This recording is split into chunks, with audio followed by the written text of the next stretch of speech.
Hey, what's up, everyone? Welcome back to the channel. My name is Tones. Today, we're going to be talking about Stranger Things Season 5. We're going to give a full breakdown of the season, give you guys our scores, give you guys our opinions on what we thought. We're a little bit late to the show because we had I personally had some stuff to do for the last couple of weeks, so we finally got some time to do it. But we got a full panel today. We got Jared. We're going to introduce everyone. So I'll start with Jared. Thank you so much for joining us, brother. If you could tell the people what you do on your channel and where they can find you.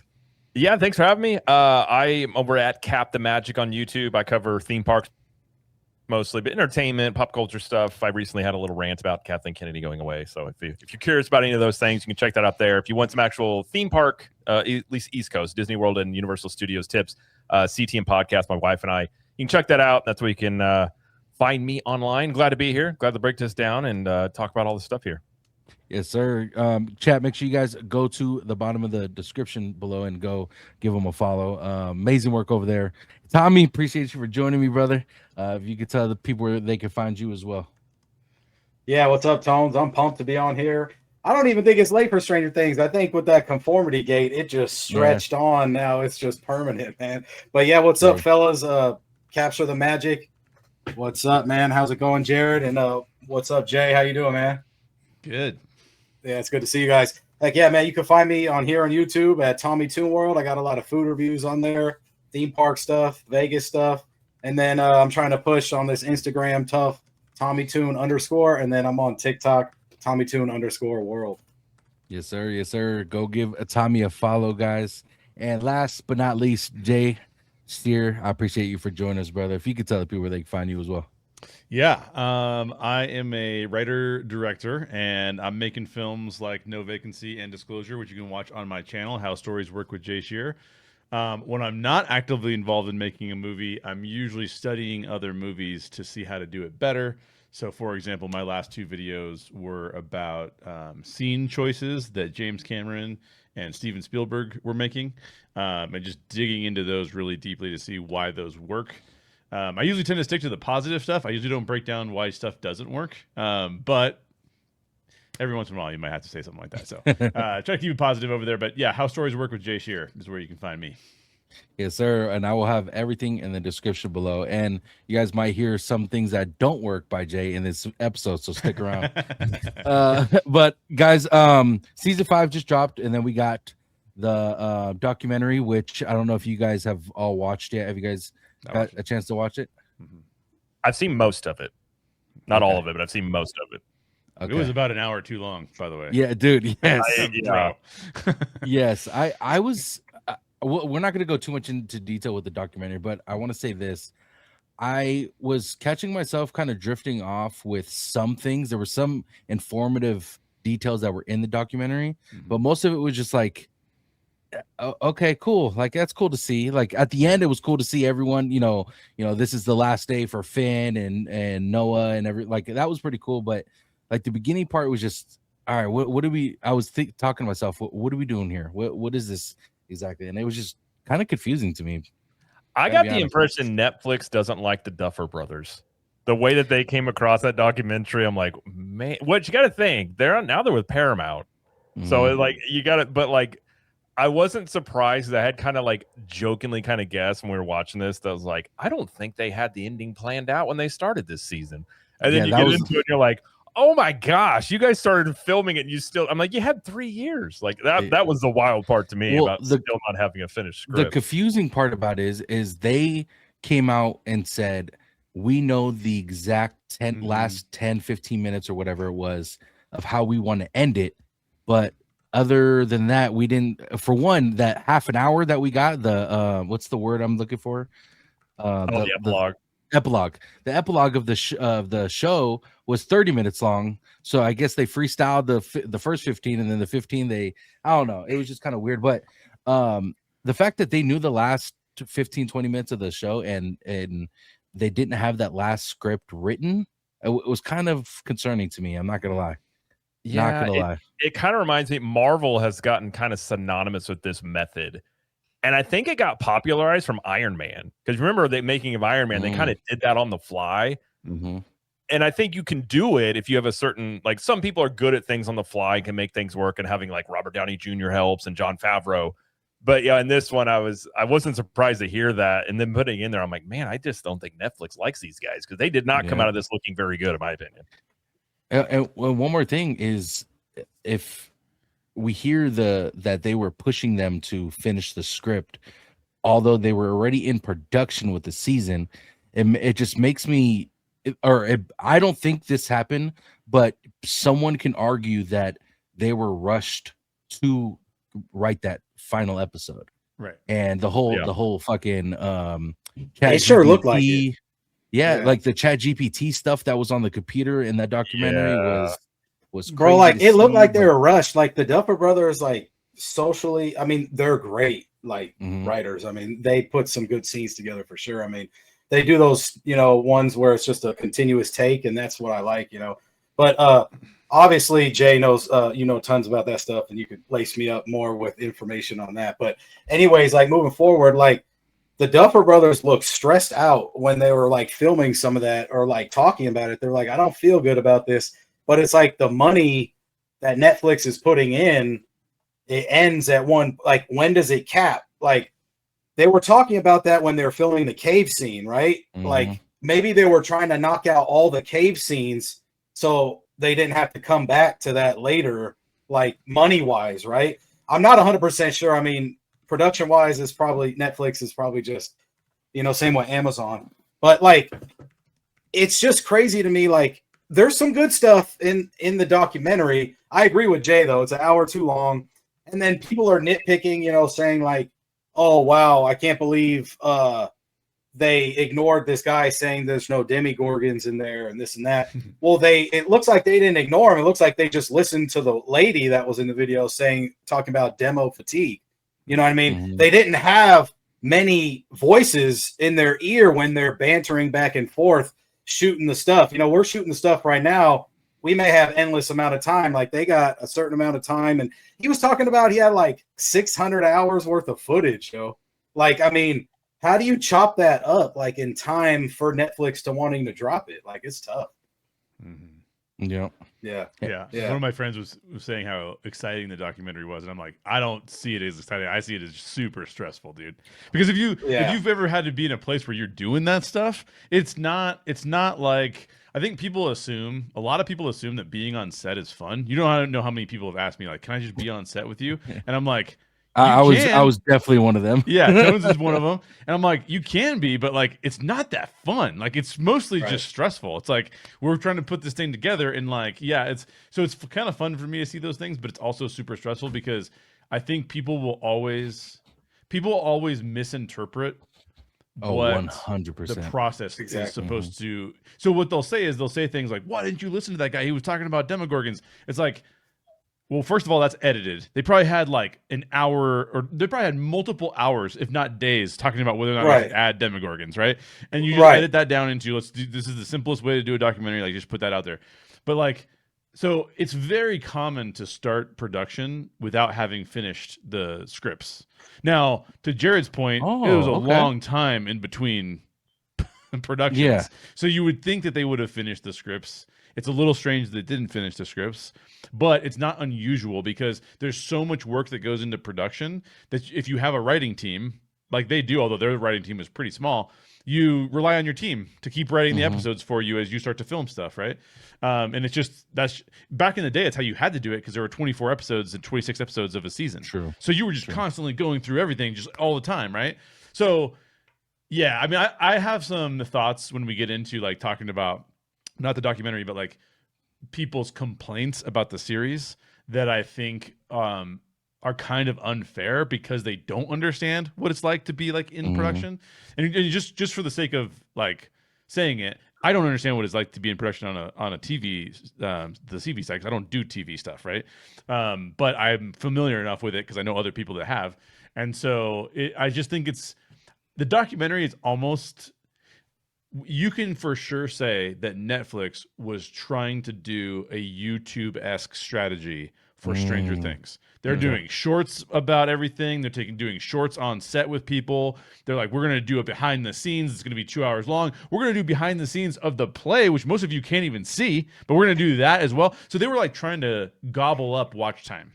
And I think that actually made it worse for the Duffers because it made it seem like this is the best thing that's ever happened in the history of television, and you all have to be paying attention to it. And they fed into conformity gate, bro. They fed into conformity gate where they even put Millie Bobby Brown on the thumbnail of a trailer to future, Netflix stuff. Like they were going in.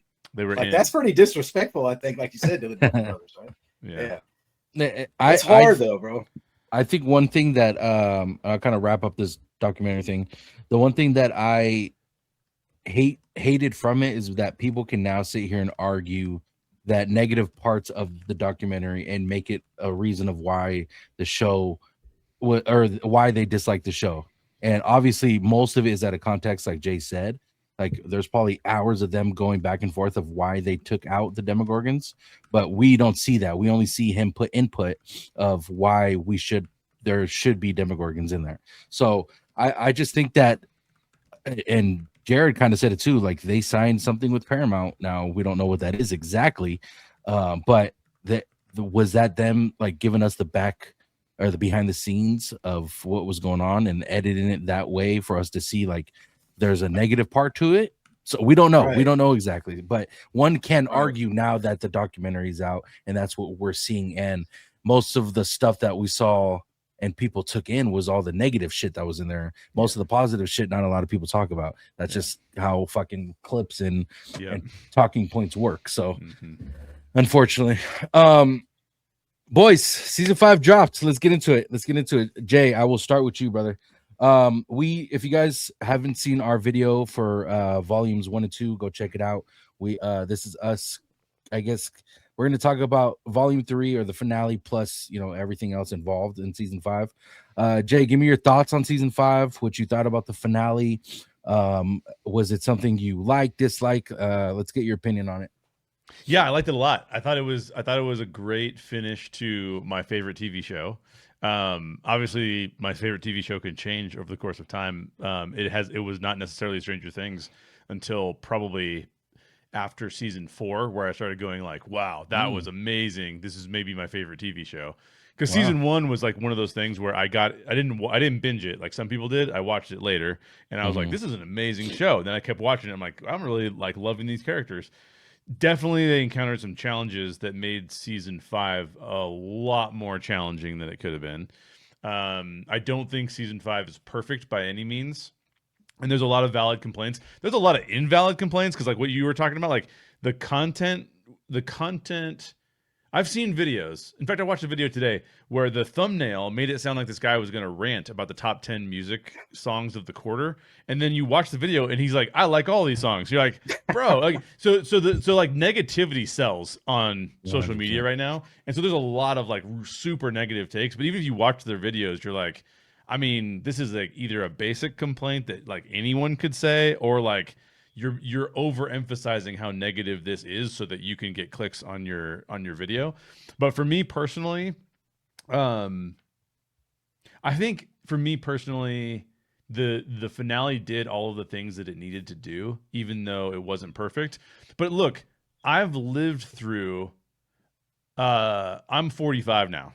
I've lived through lots of bad endings. I think there's like a lot of these complaints. I'm like, bro, you're 20. How many bad endings have you seen in your life? Exactly. And so if you've lived through the Game of Thrones finale, which like that was brutal. Go. Yeah. That's brutal. That's a good one. That one is awful.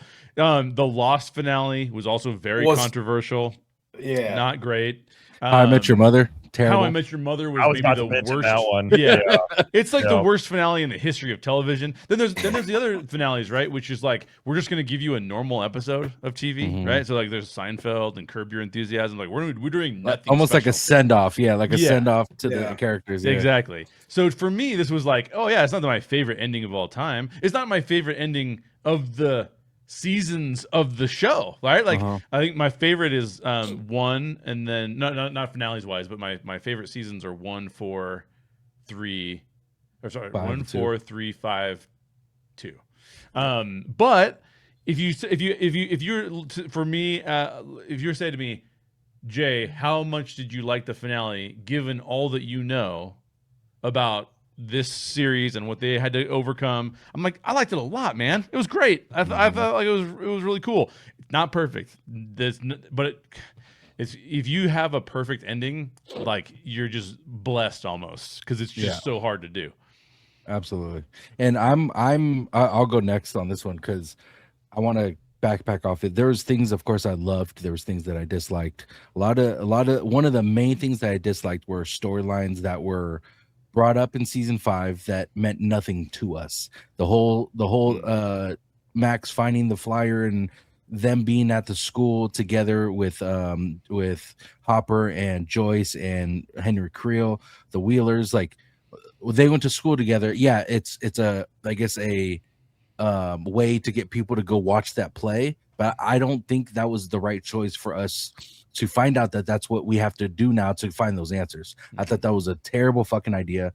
I hate the idea that they don't even acknowledge that they knew Henry Creel.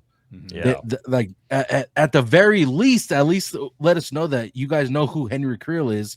You guys went to school with this guy and did a play with this guy.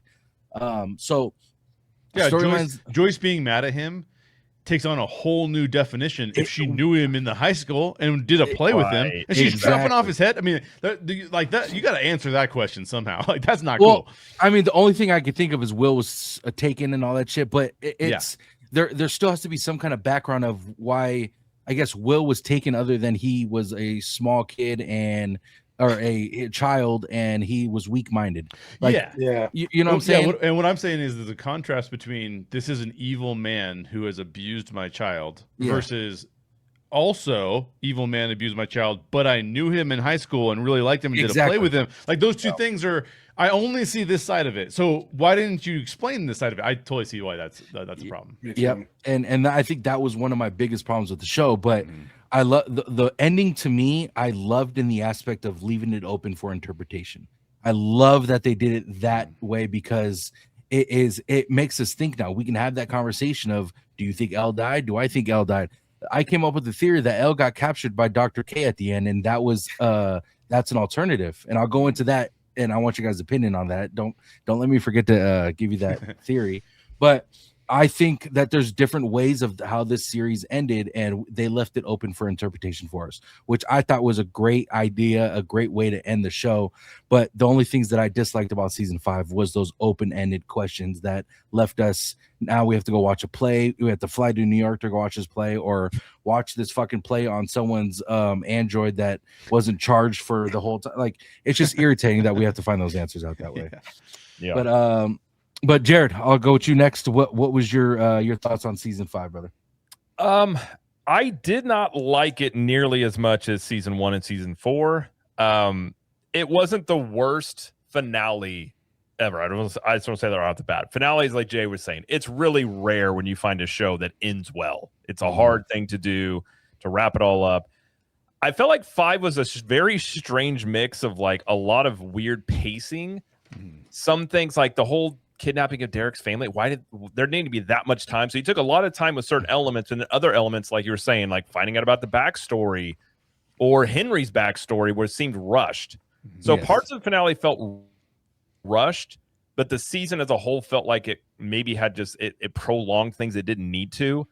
You know, in terms of the ending itself, I actually don't really think it was that open-ended to me, and I'll explain it when we talk about it, because I think when you actually look at like what they had set up in that season, I kind of think it points to, now it doesn't line up necessarily perfectly, but I think it points to the fact of like it's not as open-ended as I think they're kind of playing it out to be personally.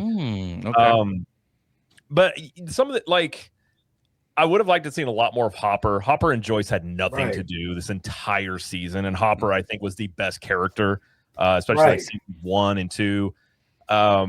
Some of the choices, like I could have really done, like the cast got so bloated and it got away from the core element.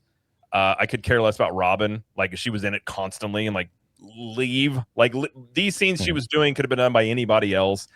But it's nitpicky stuff there. Like overall, like it wasn't like I hated it. I just didn't enjoy it nearly as much. I actually would put this might be, I would rank as the worst season of the whole show, potentially for me. It's down there between that and season 2. But I think like season 1 is like a perfect season of television to me. 4 was great. Outside the whole Russian prolong, like the Russian storyline in season 4 kind of annoyed me of how long that like Copper escapes and he's back in there again. I'm like, come on. But other than that, like there's just some inconsistencies, but it was interesting. By the way, real quick, don't this is gonna slip my mind, so I want to say it now. Did you notice Max didn't really like go crazy when she found out, or when she saw Hopper for the first time? All she knows, Hopper's dead. That's the last time she knew. Like, they had a funeral, right? Come on. And shouldn't she be blind? I think she. Oh she was at first, but then I guess she got her sight back or some shit like that. Yeah, and like the whole like again, it's some nitpicky stuff of like when her and Holly, or is it Holly? I'm trying to think. It's the sister Holly. Yeah. That they're at the portals and they decide to have a podcast episode to talk about their feelings. Yeah. Run. Yeah. Like last time you were here, the dude came. Like just go. Yeah. Like stuff like that, but yeah, like the ending wasn't, you could view it as a nice wrap up ending. Everybody has their, I like the scene with Hopper and Mike at the end there. I thought that was a really good scene. Solid. Yeah. But like what got me about the epilogue was like when the group of like Steve and them were on that roof of the radio station. It went on too long, but then Robin's like, I missed this. I'm like, you guys never hung out together. Like, what are we doing? Like, it just felt like they were trying to make you think it, like maybe they did off camera, but it was like I could have done really without a lot of that scene itself. Like there were elements I think it would have been better to wrap up the epilogue and not be an hour long. But yeah, I mean some nitpicky stuff, but it was not my favorite, not the worst I've seen.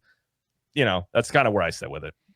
Yeah, very, very understanding why you have those thoughts, because it's to me I think it's probably third best season, or 1, 4, 3, 5, and 2 for me as well. I think that's my that's me too. But it's definitely not a terrible ending. It just wasn't a good ending to, I guess, an iconic show that we were expecting something iconic. You know what I'm saying? Yeah. What about you, Tommy? What was your thoughts, your likes, your dislikes for season 5? Yeah, man, let's go. So everybody's opinion's like really valid, and I basically have the same thoughts, but going in a little bit more in depth. So the thing with me is I like season 5. Of course, there's things that I didn't like, but the one thing I like to focus on is expectation, right? So I had a lot of expectation. We talked about in the last video, what we expected from the first episode. They kind of switched it around. So moving on to like volume 3, right? Like I had expectations of the series finale. They hit some marks for sure. I mean, they knocked it out the park.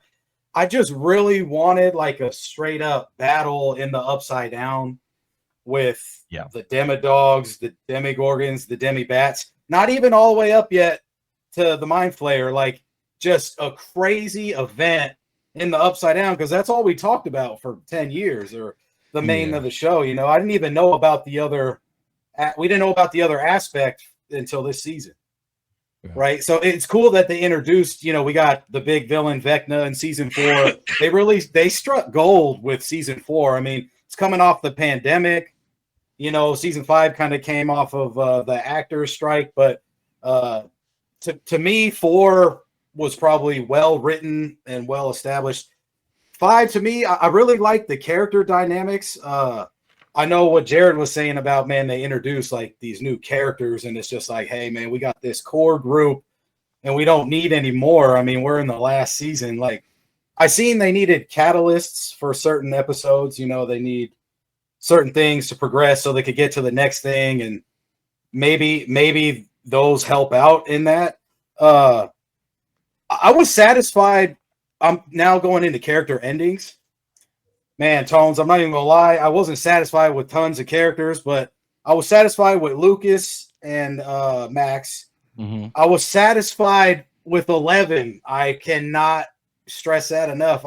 I keep arguing this, that I like how you said it's open-ended, because to me it's like 11 had to disappear no matter what, and she was the one I always thought was on the chopping block, because she has the powers and you can't live in this world with powers. But then it's like, since the hive mind and everything's gone, is Will just nerfed now? Is he just a regular kid going to college, doing his thing? I mean, I don't understand.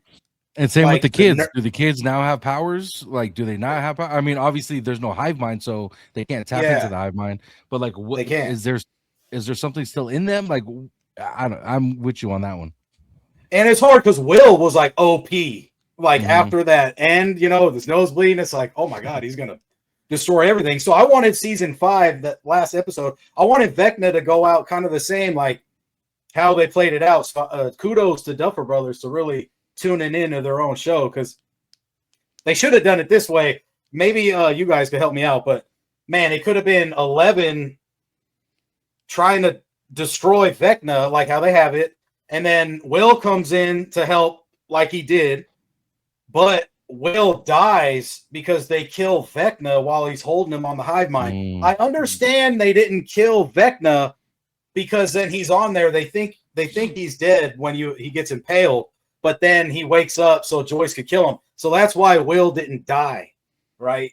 I get it. I see what they try to do, but to me, it's like they should have, like, probably, if they're not going to nerf Will, destroy him, because the whole show is about him. Yeah. Like, if he's the hero of the show, I mean, he did that whole spiel about coming out too. I mean, usually when characters do a crazy spiel, it's like, okay, they're axed on the next episode. Like, they could have made him like the big heroic guy and then kept 11 around too, and then maybe fans would have been happy. I don't know. Well, but I liked it, man. There should have been stakes. I feel like if Will would have been like, I know I have to do this, but I don't know what's going to happen to me. Like, because he's part of the hive mind. And so, like, if he's going to live, that's one thing. But going into it, he understands that he may be sacrificing himself. That would give it more oomph to me about what he's doing. Or, like, if you and by the way, it does bother me with the Demigorgons, the Demibats, considering season 4, you got a whole thing about having to distract those bats. That's why Eddie died. But you could have had a situation where Will is keeping the Demigorgons and everything at bay while 11's fighting. And then, more than like, to me, the military I found so annoying because they were the same role as in season 4 of the roving gang that just would always show up right at the end. It was like almost the exact same mirror of that. But at the very end, it's like you get like, hey guys, listen, do you notice that whole thing coming down on the upside down? Yeah, here's a dude up there, and they go up there to help. Because at this point, like, they won 11, but like, if this thing's this big threat, military shows up, helps out, and the kids are still able to do the stuff they're able to do because they're fighting this kaiju, and it's like that thing could like move a mile in like one step. And I just like the whole scene of that, I was just like, until 11 showed up, I'm just like, they'd all be dead. Like immediately, like Nancy's Rambo, like they're like, what got me about that is like Rambo Nancy's like, I got it, and then when she, by the way, completely had her hair looked like Rambo. Yes, exactly. Immediately start shooting. I'm like, they still got to climb a freaking like mountain over here, like, and then they're like there immediately. So there are just some timing things, and like I think there could have been. I felt like the final battle with Vecna should have been more like in game with Thanos, where it's just it's more dramatic. I felt like it was just kind of.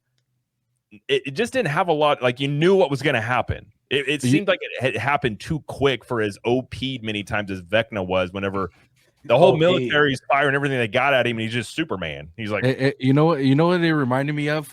What were we all expecting in Game of Thrones? You guys know the episode "The Long Night." We were expecting. Is that the one with Arya? Arya's in it, yeah. But the Long Night is when they're fighting the Night King and the what the fuck are they called? Over the wall. Over the wall. Yeah, yes. Okay. In Castle Black. They're at Castle, or they're at Winterfell. It's the, I think it's the ending. The one where Arya kills Night King. Yes, exactly. Yeah, so we wanted Jon Snow to win, right? That episode was supposed to be at least 2, like it was supposed to be the long night. It was supposed to be way longer than just a half an episode. It was supposed to be like 2 episodes at least. But the fight with Vecna and 11, that lasted like 30 seconds to a minute. Yeah. Like, come on, man. It was like Harry Potter. We needed some kind of like Elle didn't even get hurt. She barely got hurt within that scene. Like some kind of like repercussion of fighting this all Lord fucking Vecna, and no one was even injured doing it. It was just weird. And also the only people who can defeat the fucking Mind Flayer are children. I know. Two That was times. Right. 2 times. So wow, good point. Yeah, it's there's just feels like there's no repercussions to fighting these almighty monsters, but Elle decides to kill herself when the military wants to take her. There's those things kind of irritate me, but I understand what they're trying to do with it though. Like there's so much more different ways that we can come up with, but I get the reasoning of why they did it. I think that all that stuff, to me, the question is not whether or not that stuff is present. The question is, were you enthralled enough to suspend your disbelief? Because you can pick apart almost every single TV show or film the way that you guys just did. Oh, I'm not even kidding. Like, if you want me to pick apart stuff, I can pick apart my favorite stuff and be like, that doesn't make any sense. And if you want me to argue that it sucks, I'll argue that it sucks.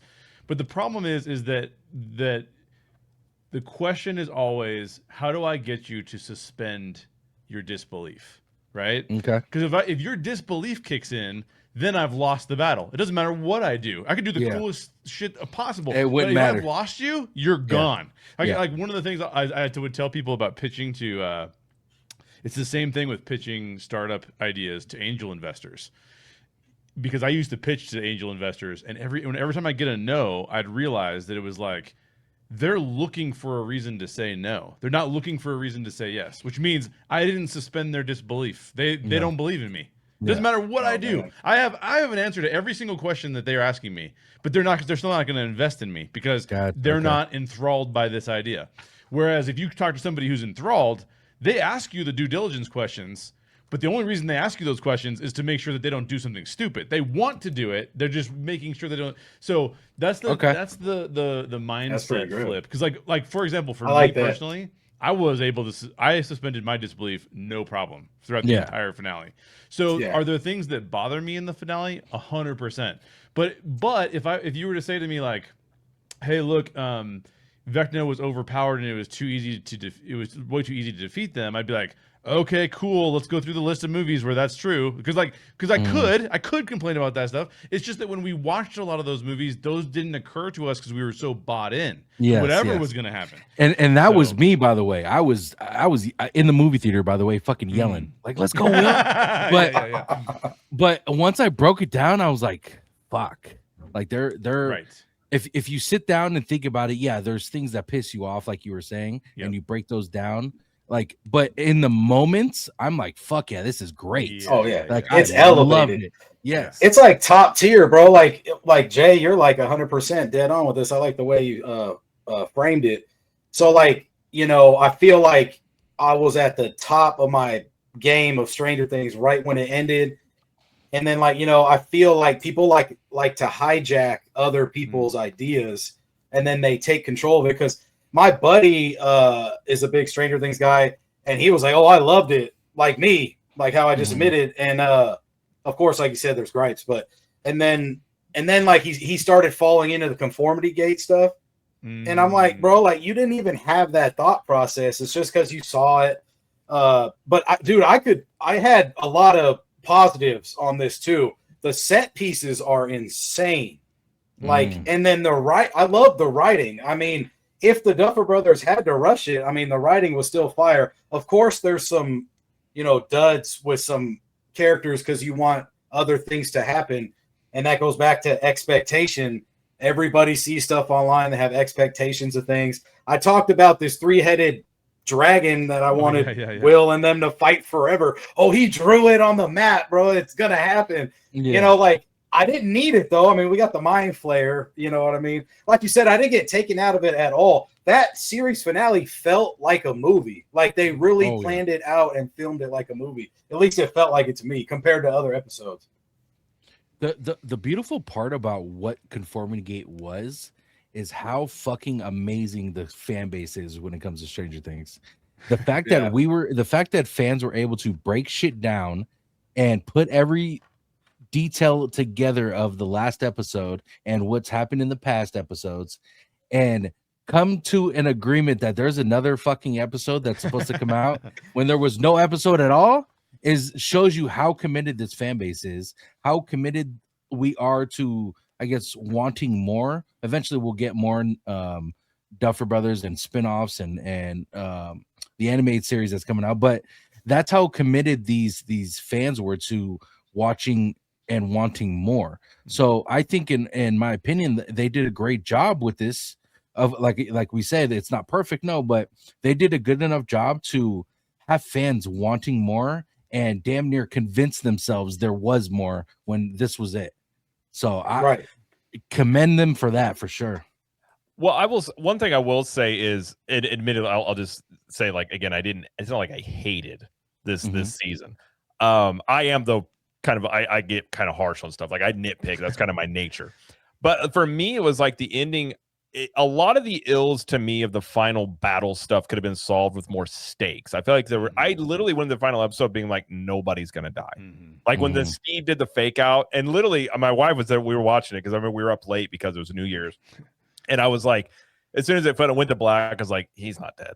And then you see, which, like, it was an impactful moment, but at the same time, it's like, did I think Jonathan was just going to let him die? Like, that would be crazy. Like, nah, screw him. He wants my girl.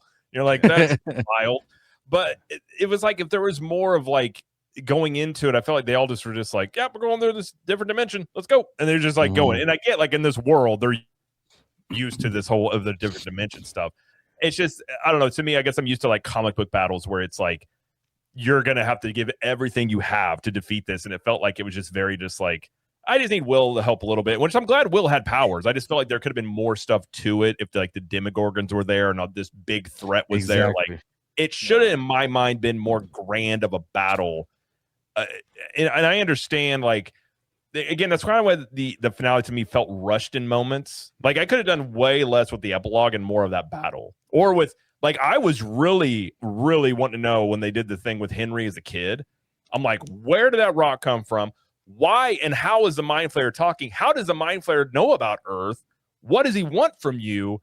And there was no, like, culmination of the Mind Flayer itself. And that was disappointing to me. Like, I wanted to know more about that. And I was kind of like, when they talk about the whole, like, go ahead.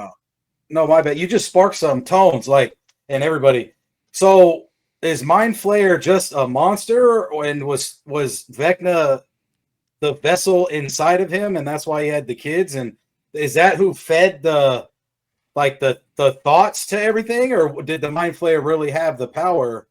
And then what was Vecna used for then? I know. That's the thing. Like, I wanted to know more about that stuff. Like, I wanted to know what was driving. And I get they've got the play, but like you guys are saying, unless you're going to put it on Netflix, I'm like, out of principle, I wouldn't go do it. Like, and they even said you're not going to have to see the play to know all of this stuff, which clearly is not the case. But I did, in many ways, it kind of reminded me of Lost a little bit, of a lot of unanswered stuff, where it's like the stuff I was really into myself, I felt kind of you were left short on. And I'm sure they'll do spinoffs and explain some of it, and it's like that'll be interesting. But it just felt like they were trying to do a whole lot of stuff at once, and it all kind of just, again, not terrible, not like the worst thing I've ever seen, but just kind of like in the middle. And I could have done more with like certain moments of different things like that. But you know, the really good point you're making, Jared, and this is good for like anybody who wants to tell stories. There's a few things that you can actually do to solve these problems that they really didn't quite do. This is where I think the show either lands for people or it doesn't land for people. One is every other season, it really is about these characters have goals and these characters have needs and these characters have wants, and they're trying to accomplish those things. And that inherently creates all of this conflict.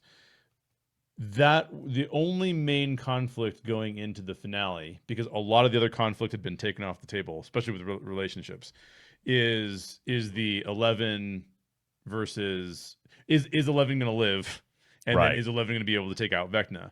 But the problem is with that is it's kind of like they left some things vague, and then they clarified other things that I'm like, you should have left that vague. Like, so for example, let me give you two examples.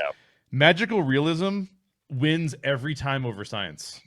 You don't need to.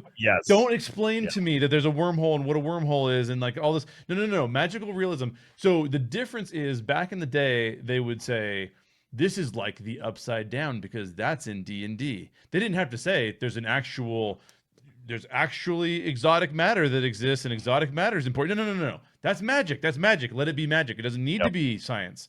So there's that piece of it. Well, it's like when you're dealing with a thread, it's like you're not really sure everything about it. You just know you got to deal with it. Exactly. So you can explain it a way of like sometimes magic is science you can't explain. So it's like we don't know what this is. But yeah, the minute they grounded that in science and it's a wormhole, it's like it just doesn't work, right? Because it's harder to suspend your disbelief because magic is not explainable. Science is. Now I'm like debating in my head whether or not I want to believe that.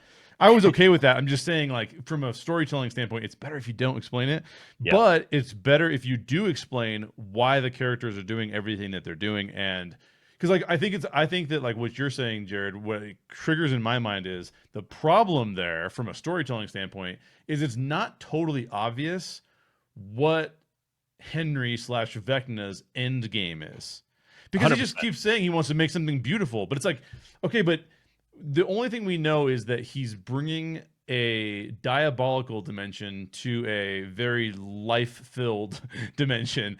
And it's like, okay, is he saying that he's going to like change the kids into something different? Is he going to change the world into something different? Like, we don't know. It's this very like squishy goal that he has kind of like, right? Well, and it's like, not to bring it to Endgame all the time, but like Thanos, like you understood why he was doing what he was doing. Like, not that you agree with it, but you get it. He's like, I'm doing the thing that nobody else is willing to do because this is like, I'll be the bad guy. Yeah. And so everyone's gathered around to stop him. And I really thought it was a really good scene when when Henry's reliving that. And like that actor, phenomenal, like knocked it out of the park. Yeah. And you're like, at that point, when he like is like, no, we are one.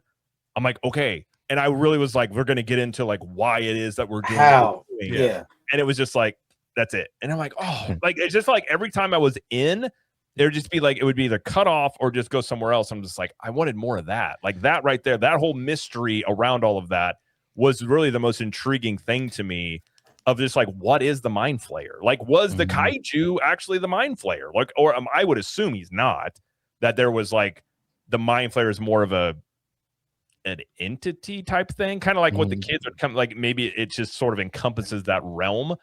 But I mean, the special effects, I mean, the kaiju looked awesome.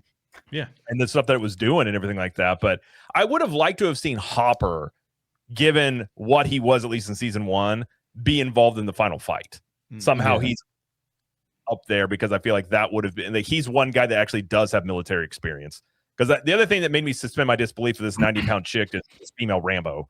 And she's the one that has all the guns. Like the gun, I don't even think she can hold that real gun in real life. Like, so some of this stuff is just from like what I know about those types of things. I'm just like, this is getting kind of silly. By the way, this is kind of nitpicky. I get it's a show, but by the way, she killed military people in the military while they went to the base.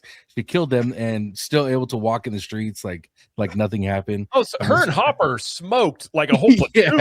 And they're just like, all good, man, no worries. You're just like, like that was it's probably nitpicky though. But. Yeah, like it's the 80s, man. Come on, man. Yeah, I mean, see, but it's like, it was just like there should have been something about like, by the way, we're gonna let that go because you saved the world, or some, you know, some throwaway thing there that you're like, oh, okay, I guess they're not in trouble. But hey, this is a good thing, because if the show wasn't good, you wouldn't be wanting more. To me, it sounds like Jared wants more. The thing with another thing, I got a question for you guys. Do you guys like a safe series finale? Because Walking Dead ended safe. Like, that show didn't burn out when it was hot. That's one of my favorite shows. The candle burned out to the little wick where the wax was just melting a little bit, and it phased out. Then it went into spin-offs to answer more questions. Last night, I'm not going to rant too much, but last night, Power Book 4 Force series finale ended. It's another show. There's going to be another spin-off. So they wrap up what they want to wrap up, and then they move on. The thing with Duffer Brothers is, like Jared said, they're moving to Paramount. They may only have one or two more things on their contract with Netflix. I'm not 100% sure. So like they're wrapping up, and there's not another thing. There's not an 11 show. There's not a Mike show. It's going to be about a stone that we don't know about, that Jared wants to know about. So, you know what I mean? It's hard. It's like, we want to watch it, but 11's not going to be there. Mike, you know what I mean? Hopper is not going to be laying shit down. Like, we may want the Montauk one, but maybe a Hopper Montauk show, I'm in. If you got Hopper without the kids doing X-Files stuff at Montauk, like, bro, I'm totally in. I thought they were going to do that too. The way that they made it, before they said the stone thing, I thought that that's what they were going to do because they said something like, "We're not following any of the kids," and I was like, "Oh, cool! Yeah. Then you're going to follow Hopper and Joyce to Montauk. That's awesome." Right. But like, Yeah. then they came out and said, "No, it's just about the stone." And I was like, "Oh, okay." Like, Yeah. They talk too much with no like end credit scene. They should have had like an end credit scene. Of course, 11, by the 2 waterfalls or whatever they showed. It would have been cool if they fed us something tiny, like even for the cartoon, like that's going to be in between season 2 and 3. They could have fed us a scene from that because it looks like just the fans want more. And I swear they did their job. I mean, usually that works when it's like that. I will say, to answer the question you said, I would much rather creators have a big old swing. Like you go for it. And if you miss it, you can forgive a lot of stuff. But I take more, like that was my issue with Lost. I feel like Lost was just like, it's kind of whatever you want it to be. And I'm like my wife likes ending of Lost. She was a huge Lost fan. I was very underwhelmed by Lost, the way it ended. I did enjoy a lot of aspects of that show. I kind of view this show very similar to Lost. Like I really enjoyed a lot of aspects of it. It's just the ending of it. You're never going to answer everything. And obviously there's always going to be things to critique, but it was just kind of, it all was, and honestly, the conformity gate stuff, I never believed it. But in some ways, I'm like, if you were going to do it would actually make sense because, like, if the final battle was so simplistic in a way, I'm like, oh, it was all the dream, which would have been interesting. Obviously, they weren't going to do that. But and by the way, if they did that, if they did a fucking another episode where they didn't tell a fucking soul and they just put it on Netflix, it would have been not only the most legendary ending of all time, no matter what no matter what the episode is, it could be shit and everyone's gonna love it because of how they did it. But they wish they did, man. They wish they thought of somebody's gonna do that now, by the way. Oh, I literally wrote it down. Wrote it down, Jared. I'm like, oh, this is how you end. This is actually how you do an ending for these people now. Yeah, bro. Somebody is gonna do that. That's dude. We my cousin X and I, we literally was like, we're gonna fucking write the ending if conformity gate was a thing. It's hilarious you guys said that. Yeah. Before we wrap up here, I want to talk about the ending, of course, and then we're gonna rate the show. I'll start because I want you guys' opinion on. So I think Elle lived because of how Mike told everything, and like I said, we all have our interpretation of how it ended. This is gonna be mine, but there's another one that you guys probably haven't heard.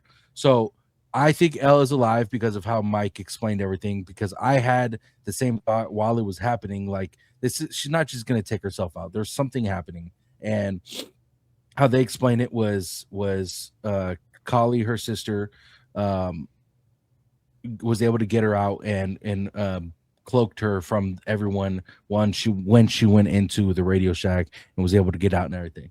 Now, if you go watch the episode, the finale, the very beginning is when Dr. K walks into, for some reason, reprimands this soldier who opened the gate to everyone as they, the ending of episode 7 when they opened the gate open and they got in there.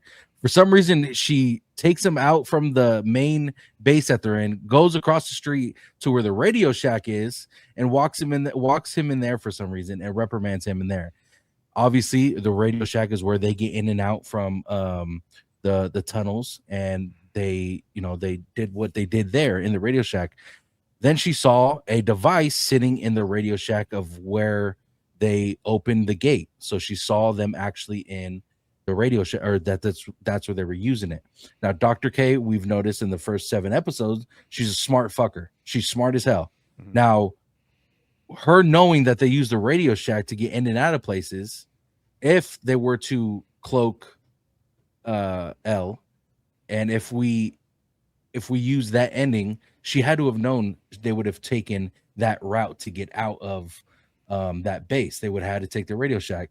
Now, like I said, Dr. K is smart.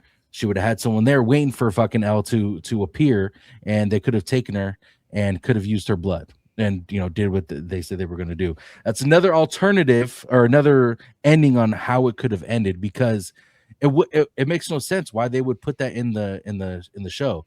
Why go to the Radio Shack and show us that she knows that that's where they're going to leave and come back without it being for a reason? So I feel like that could have been another ending that they could have used. But what's your opinion on that? Do you think they cut Anyway. it? Like maybe there's a scene connected to it and they cut the footage? No, I don't even think they filmed it, but I'm saying like Oh. if it were to be possible. an ending. I mean, I think a lot of times you look at these endings and like you leave yourself openings, like if you decide you want to do a spinoff later down the road, which I could totally see. Like they say right now they're not going to do an L show, but like you could totally see it given time.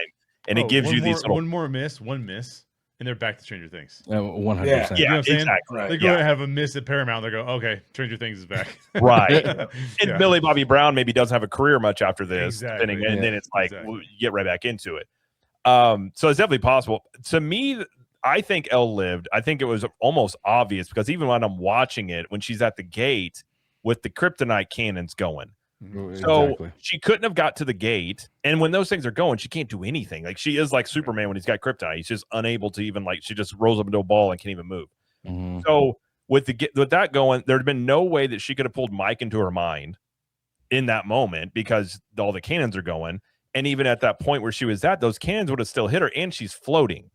Yes. So I do think that, and I looked back at this actually, when in the argument that when Mike was giving the explanation was that 8 was doing her stuff, but they're like, well, the explosion. But if you look at the explosion, it sucks up when it goes, and it sucks up into an energy ball, and the building doesn't explode whenever all this. So it does give you more time for that to be a plausible. I don't know if it irons out specifically, but to me, the thing that makes it the most obvious, and they zoom in on her face so close, her nose was not bleeding. Isn't bleeding. Right. That's the main thing.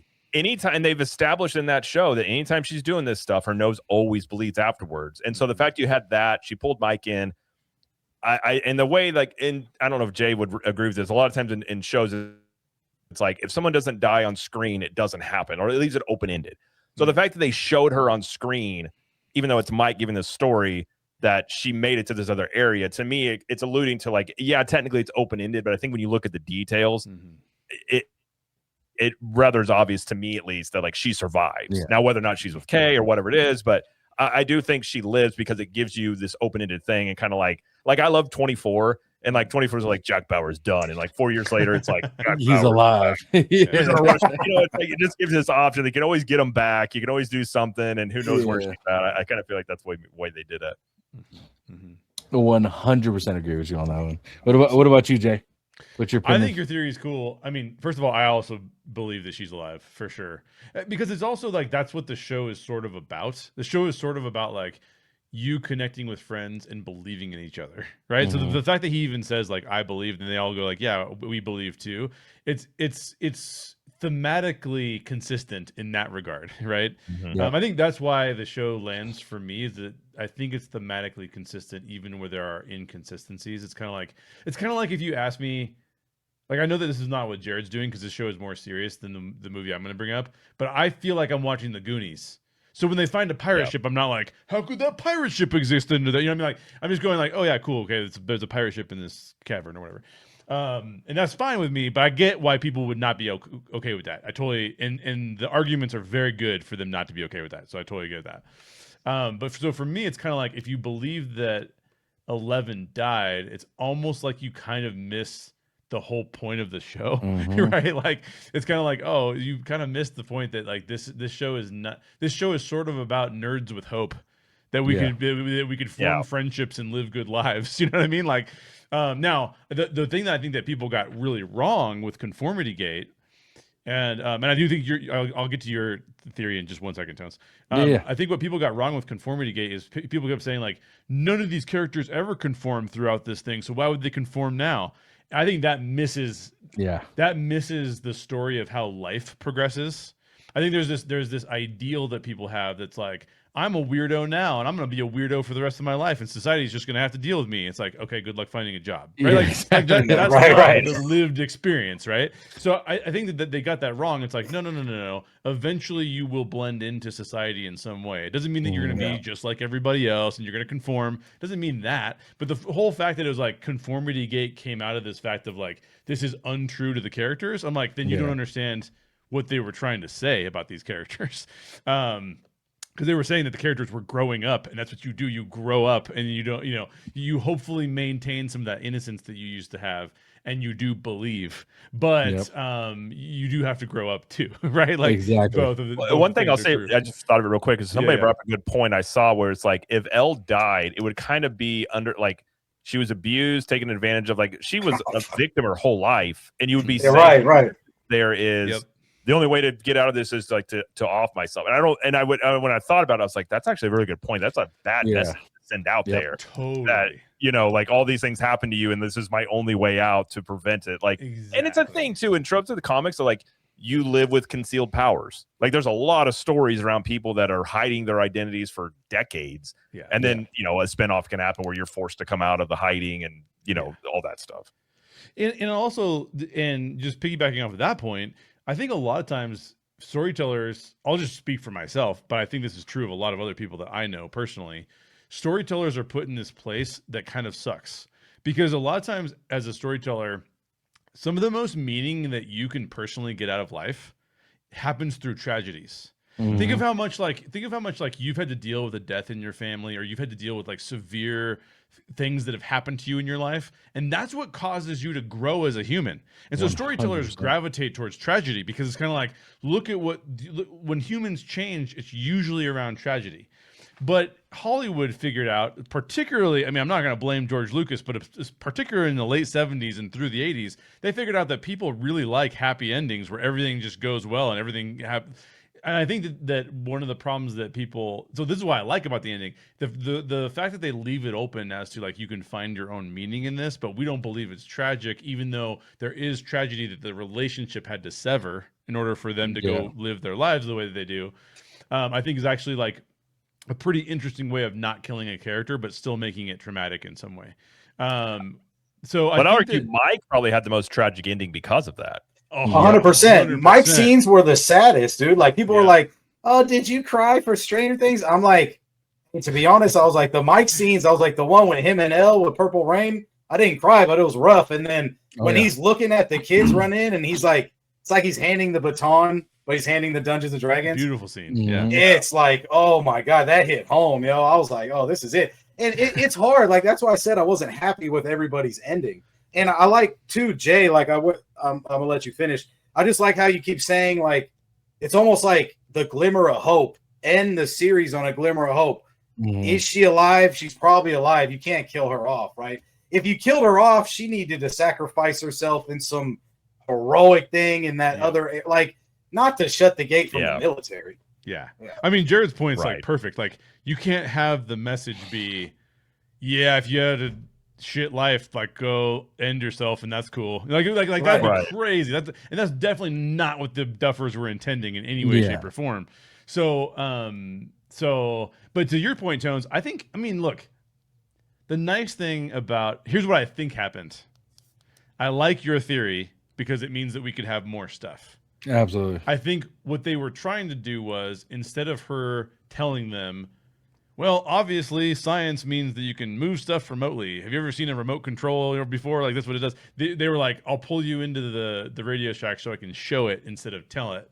And then that way we can kind of like get the whole thing. I think that's probably what they were thinking when they did it. But look, I'm open to all levels of speculation about what could be next, because why not, right? I think the only thing that I am guarded about is that I am guarded and this is just because I'm a storyteller. I've already seen AI endings of like Mike and 11 meeting up where the three. Yes. And the only thing I'll tell you is I know that this is the future because I can already see it. I'm like, why is it the future? Because if you could put that on, this is what Disney's doing. Disney is saying we're going to allow AI to be able to be done.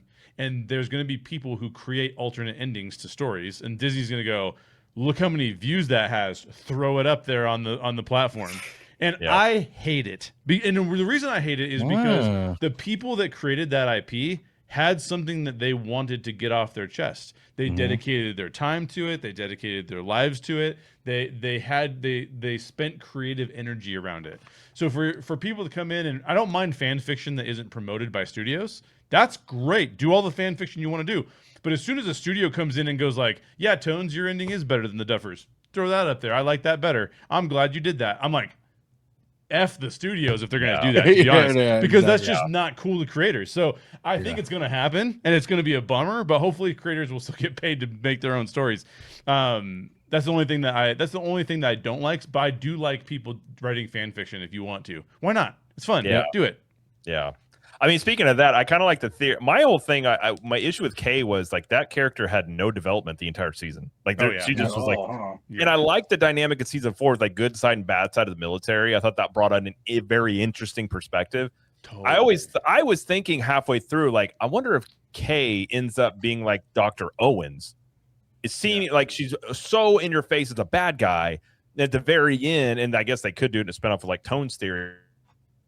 Maybe she's actually on Elle's side trying to figure all this out. Like that would have been a really interesting turn for that character, but it's just like she was just this one mode, like I'm an 85-year-old 5'4" badass, and I'm like, well, and that was my original. That was my original thought. If you remember when she was introducing herself to Elle, she goes, "Hi, we've never met. My name is," and then Elle cut her off and said Dr. K, and I thought there was going to be some kind of like, I'm actually here to help you, and then we get Kali telling Elle the story of her taking the blood and shit, and I thought that was going to be like just like a false thing she just told Elle just to get her on her side, and something, Kali was going to do something crazy. I thought that was the route they were going to go, and Dr. K was actually someone who disliked fucking Papa and thought he was this piece of shit, but she knew what was going on, but she couldn't do anything at the time, and now she has the reins now, and she's going to do something a little different.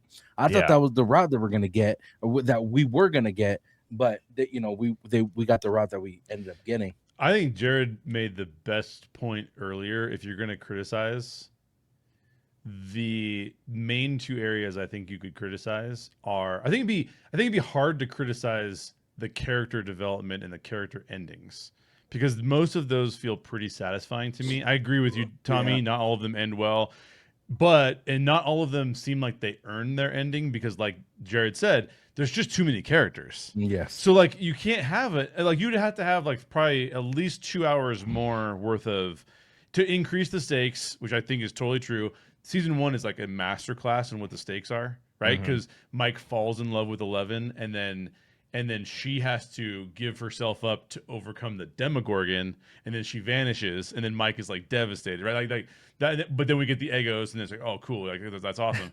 So I think that they were probably trying to recreate that season 1 type of feeling. It's just that they didn't have the stakes, to Jared's point, and there's just too many characters. Like trying to shove a character in and have there is no meaningful ending for Dr. K. No. You know what I mean? Like how do you get a meaningful ending? Like what's she gonna do? She wasn't even developed enough for her to have a meaningful ending. Right. Well, so was maybe she not developed enough, you guys? Like maybe they just try to put her there to focus on, we're gonna make her worse than Papa and everybody else, so you go back and you like him more. Like so that he more shows like there's affection more, because actually we don't want him to be the bad guy.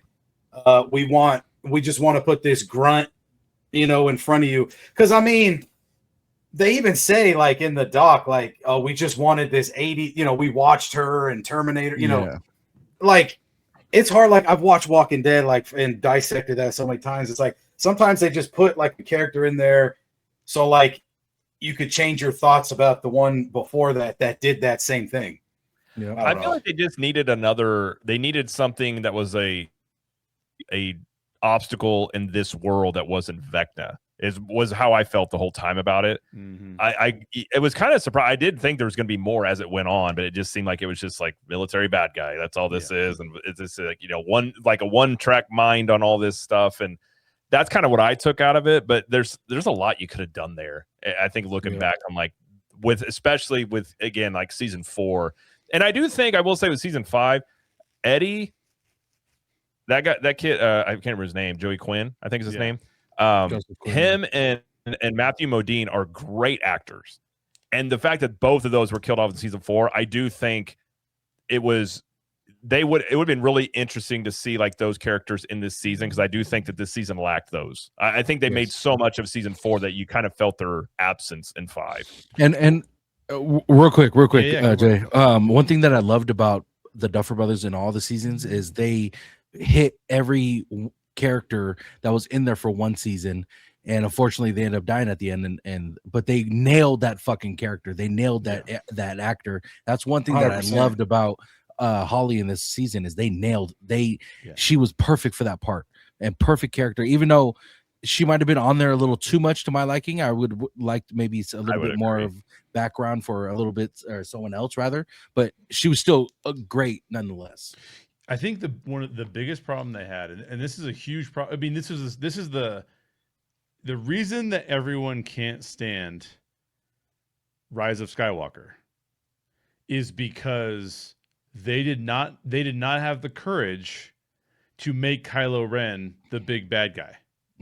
Because you can't they needed 2 more movies if they were going to introduce another bad guy. J.J. Abrams did the best that he could by being like, I can't bring in a new bad guy and like bring them up to the level of which they'd have to be. You killed off Snoke, so I can't. So either I make Kylo Ren go the big bad, I make Rey go the big bad, or I introduce a brand new character. I can't do that in one film and wrap all of this up.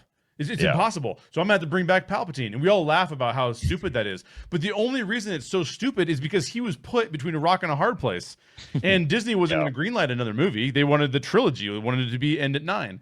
And so the one thing that we should all learn is you cannot introduce so many new characters to us in the 3rd movie, because if you are building towards a conclusion, you say the Eye of Sauron is bad and Mordor is where he lives, then you better be trying to fight Mordor at the end of everything that happens, right? It shouldn't be some like catch-22, it's somebody else. So even just adding K at the end, I think like those are the kind of things that like from a storytelling perspective, I go, those are all super valid comments. Like everything that they did that was bad is based off of a choice that that most people, except for like people who are smart like Jared, aren't complaining about.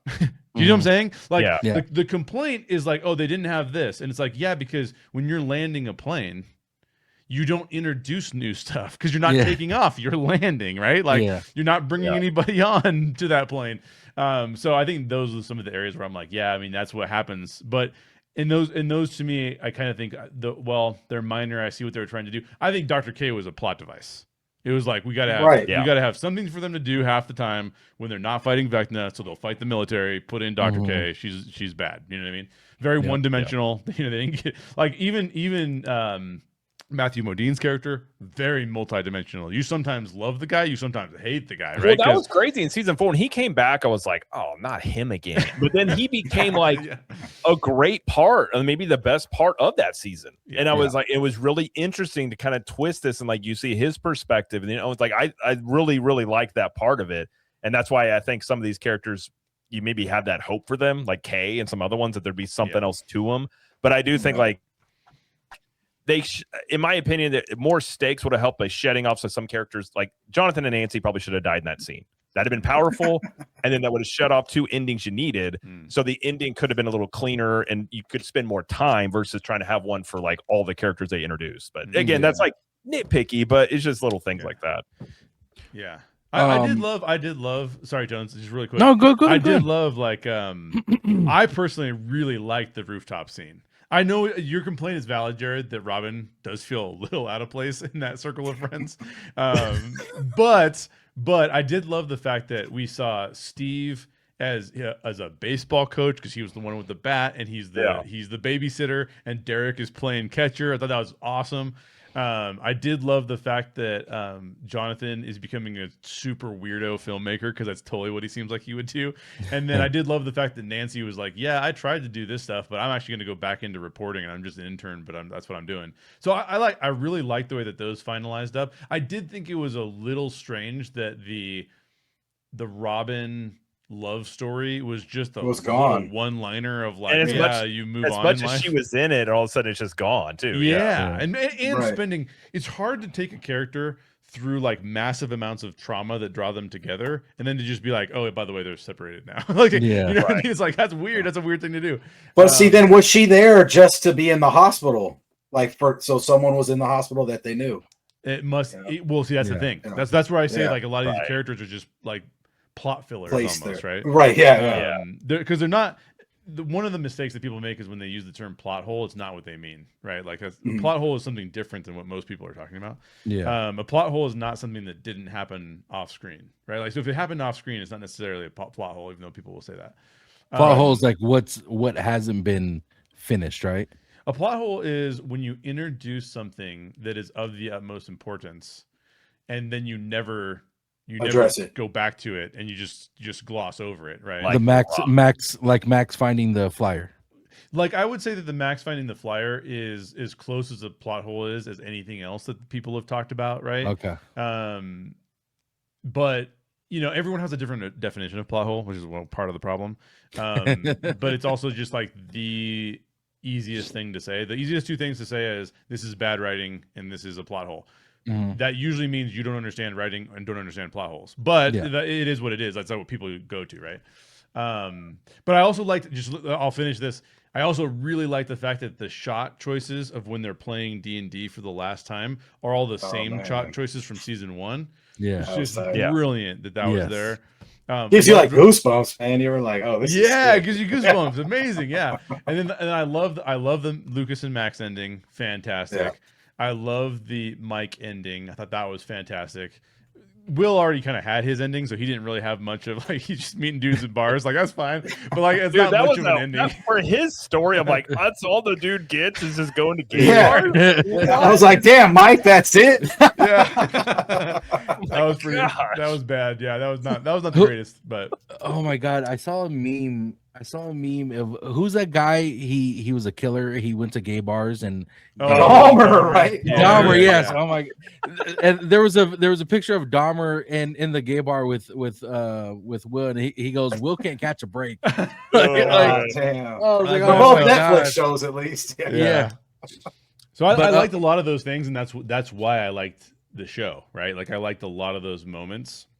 But I do think that if you start to like we started talking about, if you start to poke holes, I even wrote down more of them. One of the biggest things that annoyed me, by the way, well, two things, and I think I've already talked to you about Jared and Tones about this, but the confusion around what's in the hive mind or not, because you guys talked about that a little bit earlier, like when does the hive mind end or begin? Because a lot of these, like Will sometimes experiences pain and then sometimes doesn't experience pain. Like when is he in the hive mind or not? He should have when Vecna is stabbed. Shouldn't Will feel that? That's what I was saying. Exactly. You chop off Vecna's head. How come Will's not feeling the pain at least? Right? He's just I don't know. So he wasn't in him yet, right?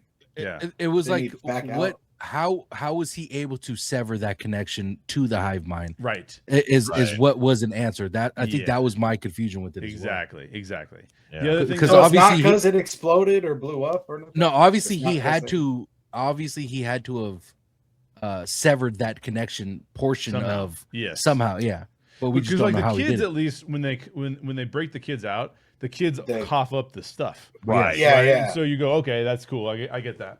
The other thing that really bugged me, and this is more of the magical realism versus science. I agree with you guys 100%. Don't even introduce Dimension X. By the time the show ended, I was like, you should never have introduced Dimension X. It should have been the upside down the whole time. Because it would have been way more interesting if they would have fought. But magical realism over science means that when they start talking about bringing these worlds together, the whole time I'm sitting there going like, is it a planet or is it? Or you said planet and then you said dimension. I'm like, which one of these things is happening? Because then when the tower hits the side of the thing, I'm like, wait, it's actually a planet. Like it's not just a dimension that's going to go straight through it. And we didn't talk about this before. So am I giving it a pass for those things? Sure, because I just think that that's a bummer. But whatever.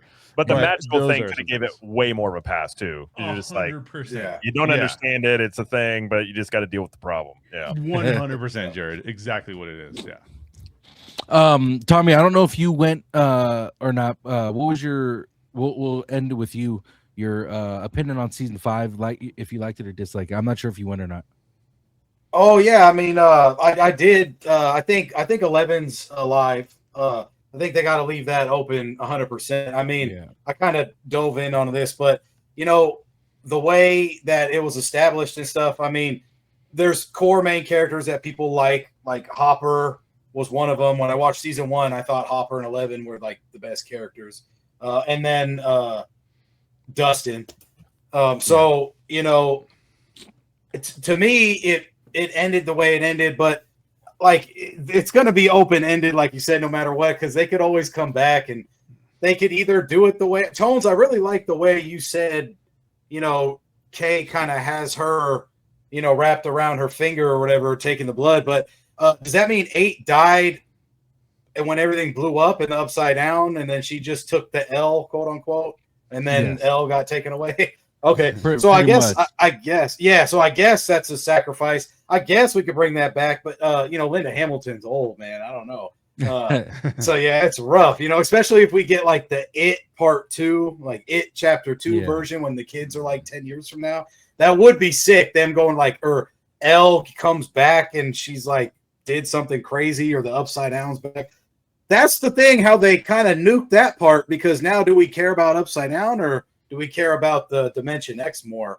I guess it doesn't matter. It did add a cool spectacle though for the movie aspect, like when you went to the movies, I bet, bro. But no, overall, I loved it, man. I love Stranger Things. It was, the world stopped when this came out. You know, the series, I mean, the finales, Thanksgiving, Christmas, and it actually, the world stopped every time. You know, one year they dropped it on July 4th. One year they dropped it on Halloween. One year they dropped it in the summer. So they know, Netflix knows when to plan. To me, I'm, you know, always looking for the next show. I don't know what will ever be like this big of a juggernaut. It might be the last kind of water cooler show we see. I mean, the way that this really it was the closest thing to Game of Thrones that I've seen since Game of Thrones at its peak. Where people it went past it with this conformity gate. And I don't know, Tones. I don't know if it'll ever, anything will beat it. I mean, I like shows, but man. Jay and I kind of talked about this in the previous episodes, is that nothing can really top Stranger Things because of how it was put out to us and the effect that it had on us. Even for the Duffer Brothers, they can't go any higher than what they have right now with Stranger Things. They I don't envy the Duffer Brothers. At all. No. Like they can make a TV show right now, and the first thing they're going to do is compare it to the show, because the Duffer Brothers made it. Any spinoff that comes out is going to be compared to this. That's what's happening with Game of Thrones as we speak. House of the Dragon. I mean, there's a lot that goes into what's going on with House of the Dragon right now. But A Night of the Seven Kingdoms, everything's going to be compared to Game of Thrones when it comes to anything. I'm excited, especially you come out. I'm excited for your content. Season 1 season 1 was so good that it's like everything's just downhill from there. And I that's why season 4 surprised me, because I was like, that's the closest thing we've seen. But yeah, that's a tough road to try and get anything that's gonna be even close to this. Especially when you do and you brought up It, Tommy. I recently watched It. And then I watched chapter 2. And I was like, I love chapter 1. And then chapter 2, I'm like, this is a disaster, dude. I can't stand chapter 2. But every time you try to increase the stakes, this is why season 4, and Jared, you're 100% right, was so good, was because it's hard to increase. It's hard to, whenever you finish a story, the thought people have is you're going to increase all of the storytelling elements. The bad guy is going to be bigger. The stakes are going to be higher. So our community was in danger. Now our city is in danger. Now our county is in danger. Now the world is, like you tend to have to do that with stories, or the expectation is that you do that in stories. And the fact that 4 pulled it off the way that it did was pretty astounding, because you're like, this shouldn't be as good as it is. But I wish stories would stay a little bit smaller, because the bigger that the story gets, the harder it is to tie all this stuff together, and the more ridiculous it gets.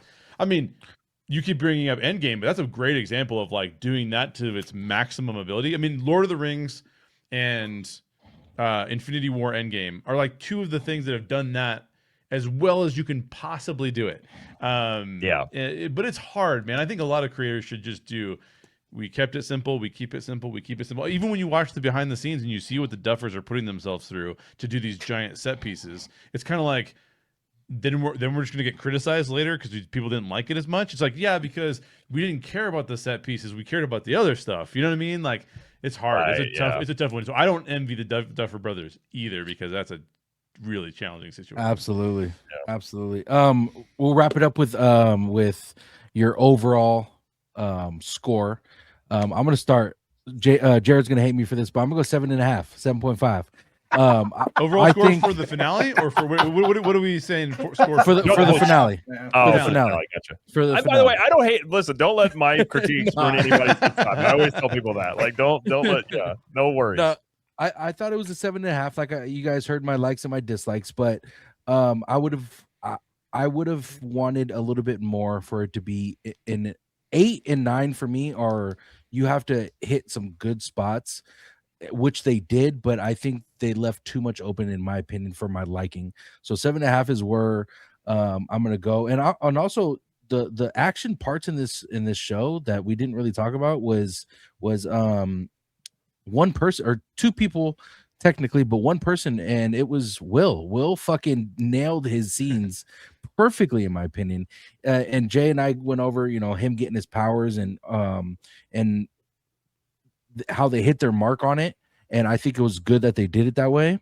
But I think the way they were able to make it like, wow, Will's actually doing this and tapping into the hive mind and actually controlling Vecna, I thought that was wow factors in this season for me. And that's what, to me, made it into a 7.5. And Will's acting in this show, in this season, for me, was better than anyone's, in my opinion. I thought his scenes were, people have their opinion on Noah and his acting in this season, but I think he nailed every scene. A couple of cheesy lines, of course, but that's not his fault. That's the writing. And not that it was bad, they just had some cheesy lines in there, here and there. But I thought his acting was perfect in the season. But 7.5 for me. What about you, Jared? Like I said, I didn't hate it. It wasn't the worst thing I've ever seen. Wasn't the best thing I've ever seen. There were some elements. I think some of the emotional things hit. I thought the Prince music was a good touch. I like that. Yeah. Seeing that in there. For me, like I said, some of my critiques, like I could have used more Hopper and some of the other stuff. I'd probably give it, I'd say 6.5. Like I said, it's not horrible. It's just a lot of the stuff that drew me into it. I felt very like unsatisfied, which again, they might do spinoffs to explain some of that stuff and like all this stuff like what's in the play. I was like, well, put that in the show. But it was still like when we were watching it, like I was into it. Like some of the stuff of like I was definitely into it the whole time and wanting to know what happened. So I'd say 6.5, like somewhere in there. Just kind of like, again, not the worst, not the best. Yep. Tommy, what was your ranking on the finale? Man, I'll give it a solid 7. Okay. Man, like there's, of course, the hype was real when this was dropping. Like Jared was saying, I was focused, waiting to see what was next. Man, I was glued to the screen. I mean, we had to make sure to watch it before we caught any leaks online, because once it leaks, that suspense, that wonder is gone. So, I had to see what was next. Some characters didn't get enough shine, like Hopper, but that's my favorite character. So what are you going to do? I do like what you said, Tones. Noah kind of got put on the back burner because who he was, kind of like Hangover, like Doug, right? Gets always put on the back burner. But like this one, he really showed up and showed out. And they like ask him like what's his perspective on things, and they showed that actor, he probably got paid bang too, bro. Good point. Yeah, it's solid. I think Elle, that's my favorite character, man, besides Hopper, and like her, she was a little flat. I'm always torn. They didn't give her enough lines, in my opinion, bro. Yeah, well, maybe she was busy. So a lot of the issues, Elle's powers would have solved a lot of the problems, and they had to nerf her in the first part. And I think that was like kind of obvious to me, and that kind of did annoy me a little bit of like how much she had to. And like in the ending, she obviously went, bigger. Yeah. Right. So I'm gonna wrap it up right here. So don't you think, man? Mike and just everybody wishes they stayed the hell in California in season 4. I know. For real. Yeah, they're just eating pizza, chilling Surfer Boy pizza. Come on, man. And what the hell was that dude's name? We didn't get to see what's his name. The long-haired guy. Yes. Argyle. There you go. Fuck, man. By the way, I seen a video of him recently. I don't know if he's doing it for a project or anything, but he's ripped now. He's fucking ripped, dude. Crazy. He should have but- showed up at the end and been like, "What's up, bro?" And he just picked up. Yeah. Yeah. All right. That would be the end credit scene, man. Come on. Just drinking your Absolutely. protein. Give shake. Mike a joint or something. Be like, hey, man, it's all good. Everything's gonna be all right, man. He just shows up like, "You guys need some help?" And you're like, "Yeah." instead of Hopper going to go confront Mike, it's Argyle. Just with Yeah. the blunt. He sounds like That's hot, just- he's just yeah, got it's some all like good. hippie advice. Like, oh, Yeah. good, man. To end it off, Jay, what was your official ranking for the season? Yeah, for the season. For this. Yeah, good question for the season. Well, here's what I would say. This is what I've been telling everybody who asked me. I've watched this show so many times. I've rewatched it multiple times, over and over and over again. I'm super invested in it. It's my favorite show. It surprised me in a ton of ways that I didn't think it was going to surprise me. I'm talking about all the way through, all the way from season 1. Mm-hmm. So what I've been telling people is, like, if you ask me to put on my objective hat and say, like, objectively, Jay, break it down from a storytelling standpoint, how good was it? It would be a different scale of 1 to 10. Yeah. I am 100% removing that and saying subjectively, it gave me all the things that I needed to have and I wanted to have. And I don't feel like criticizing it. And so for me, it is not perfect. I'm not saying it's perfect. Objectively, I could give you a rating. I don't know. I'd have to break it down about what I thought about it. But Yeah. I'm just going, no, I'm basking in the 10 out of 10 glory of me being happy with what happened. And Love it. I'm I not love letting the objectivity get to me. I'm just choosing to do that as a fan. Absolutely. But so it's not. So I just want to be careful that people hear. I'm not saying it's perfect. I'm not saying it doesn't have the problems. We talked about a bunch of the problems. I even brought up my own problems that I had with it. But from a fan perspective, I spent 10 years of my life watching this show, and I enjoyed every single moment of it. I was frustrated at times. I still think the worst episode is in season 2 where she goes off to hang out with Kali, and that, to me that's the worst. Oh episode. yeah. But yeah, man, I just had so much fun with it, and I'm just happy to be like a fan. Like I'm Exactly. almost never a fan. I'm almost never put on my fan hat, but in this case, I'm putting it on, and I'm like, I don't even feel like taking it off. I That's just dope. want to be wearing. And that's what it's for, man. That's what Exactly. it's for. Come on. And one thing, obviously we don't know the Duffer Brothers personally, but thank you to the Duffer Brothers for, like, this is your guys' first huge project, and you guys nailed it. And you guys took 10 years of our lives to be invested invested into the show. Well done to the Duffer Brothers. Well done to everyone involved with this project, because we are doing breakdowns, and we are obviously we're nitpicking a lot of things, but it doesn't take away from how amazing this show was. It officially went into my top 5 TV shows of all time because of how impactful how impactful these characters were in all 4 seasons. And they did a great job with it. They did an amazing job. Of course, like I said, we could sit here and give you these nitpicks, but it doesn't take away from how great this show was for me. And I agree with you on that as well, Jay. Me too. 100%. But boys, we can talk fair. for 2-3 hours for this show and all that stuff, but I appreciate you guys for coming on. We'll start with Jay. If you could remind the people where they can find you, and thank you again for coming and joining us. Thanks for having me on the show, man. It's super fun. Tones has one of the most fun shows to come on and talk about stuff, because it doesn't just go to, so many times you're on a show and it's just give me your opinion. But Tones doesn't do that, because it's like, yeah, give me your opinion, but also let's all break it down in different ways. I like that a lot. I appreciate that. In fact, I get tired of giving my opinion, to be honest. I'd rather just break stuff down. But no, you can find me at How Stories Work with Jay Sherer, where I literally am trying to break stuff down and understand it better, so I can do it better. So I can make movies like Disclosure, which you can go watch over on my YouTube channel. No Vacancy will be coming out this year. I haven't landed on a date, because I have to figure out like timing and how I'm going to promote it and that kind of stuff. But it'll be coming out on the YouTube channel eventually too. So How Stories Work with Jay Sherer is where to find me. Absolutely. And I will link both of the I'll link Disclosure at the very end of this episode, so you guys can click it if you guys made it to this portion of the episode. But it will be the very last episode, or the videos that pop up at the end. You guys can go to that one, and I'll link it down below. But thanks again, Jay. I appreciate you so much, brother. TommyToon, appreciate you for coming and joining us. If you can remind the people where they can find you as well. Yeah, man. Solid talk, man. I always like chopping it up with you fellas. Man, maybe we'll come back and do like the cartoon maybe we'll brush up on that. I mean, maybe. I mean, it sounds fun. Might as well, right? I mean, who knows? It's up to you guys, but yeah. But yeah, man. You can find me on YouTube, man. I'm knocking out these food reviews. I got some Vegas stuff coming up. You can catch me on my YouTube at TommyToon_world. Instagram, I'm getting it out there, trying to pump that one up. So lock in on that, TommyToon_. And then TikTok, TommyToon_world. Absolutely, absolutely. Guys, make sure you guys go give him a follow. And Jared, appreciate you, brother, for joining us. And we will get you on the show other than Stranger Things here soon. So if you can remind people they can find you as well. No, I appreciate it. It's fun to talk about this stuff. And I like when people have like different perspectives, because like a lot of stuff I'm looking at my view, and then I see like in Jay's point of view.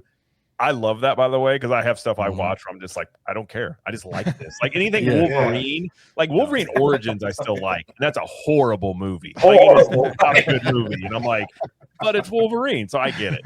But no, it's a lot of fun. I enjoy doing this stuff. You can find me at CapTheMagic here on YouTube and all those social medias. It's at that. And then if you want some theme park info, at CTM Podcast. And yeah, anytime, man. I'm doing a lot more. I'm trying to watch a lot more shows and movies. I feel like I caught up on stuff, so I do that. And I thoroughly enjoy it, discussing all these things. I'm like Jay. I like to break it down and not just give opinions on stuff as much. Absolutely. So I had a good time. So looking forward to it again. Absolutely, guys. Go give the gentleman a follow. You guys can find me at Tones_TV on all platforms. Go ahead and hit the subscribe button with notifications on, so you guys are notified once a video is uploaded. Also, we are going to be doing full breakdowns of A Night of the Seven Kingdoms, which is a Game of Thrones spinoff. As of this recording, it is 1/16/2026. Show comes out in 2 days, so we're going to be reviewing that. We're going to be doing full breakdowns of that on TikTok and on here as well. And then we're also going to be doing season 3 of House of the Dragon once that drops. So make sure you guys follow along for that. Until next time, guys. Love y'all. Catch you on the next one.